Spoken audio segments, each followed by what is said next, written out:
1969.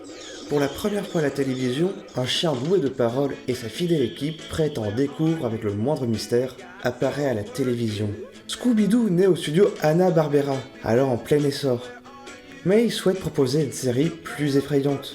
Fort de son succès avec Tom et Jerry, le duo William Hanna et Joseph Barbera veulent créer une série adaptée à la télévision qui prend toujours plus de place dans les foyers et qui demande une vitesse de production grandissante tout en gardant une qualité de graphisme et de narration.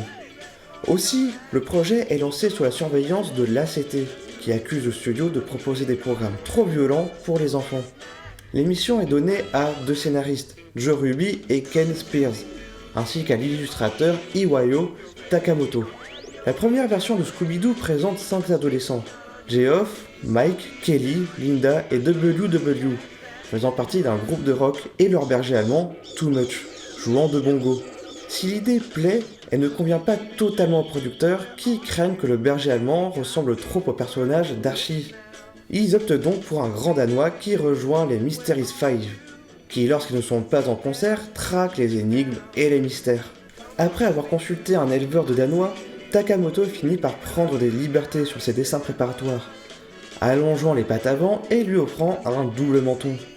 Les autres personnages ne sont pas en reste. Geoff et Mike fusionnent pour devenir Ronnie, qui sera renommé Fred. Kelly devient Daphné et Linda est renommée Vera. Enfin, WW prend le nom de Sammy. Le chien Too Much change aussi de nom et s'inspire de la fin de la chanson Strangers in the Night de Frank Sinatra, et est désormais baptisé Scooby-Doo. Même le nom du groupe change.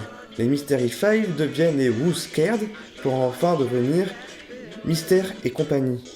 Le groupe de rock est abandonné pour se concentrer sur les mystères. Le côté horroresque prévu à l'origine est aussi mis de côté pour rendre la série plus comique, en la tournant principalement autour de Scooby et Sammy. Scooby-Doo est prêt à être diffusé dans une première série, Scooby-Doo Where Are You?, avec un premier épisode où l'équipe traque un chevalier fantôme, traquant des objets de grande valeur dans un château. Le succès est si fort que Scooby-Doo est décliné en tout un tas d'autres séries, évoluant au fil du temps. On se souvient entre autres de Quad of Scooby-Doo, resté dans la mémoire des enfants ayant grandi dans les années 90-2000, ou encore de mystères associés plus récents, les ramenant dans leur village d'origine à Crystal Cove. En parallèle des séries animées, ce sont plusieurs téléfilms qui sortent régulièrement, ainsi que des web-séries en Lego. Face au succès de Mystère et compagnie, plusieurs crossovers sont organisés, notamment avec DC ou avec les Looney Tunes. Plusieurs célébrités se sont même invitées dans les séries, un succès qui les a amenés à apparaître même dans des films live. Like there's a ghost right behind me, isn't there? On découvre ainsi une myriade d'autres personnages comme Scrappy-Doo, le neveu de Scooby, introduit en 1979. Bande dessinée, lunchbox, jeux de société et même une attraction, le phénomène Scooby-Doo est partout. Devenu populaire auprès de tous, la recette des épisodes reste toujours le même. Un monstre terrorise les habitants d'une bourgade au moment où arrivent Scooby et ses amis, qui finissent par mener l'enquête. Les rebondissements mènent les personnages d'indice en indice, tentant toujours, avec humour, d'échapper aux fantômes, zombies et aux dragons. Ils finissent bien évidemment toujours par démasquer les monstres qui ne sont rien d'autre que des gens déguisés, embarqués par la police, avec toujours cette même phrase devenue célèbre.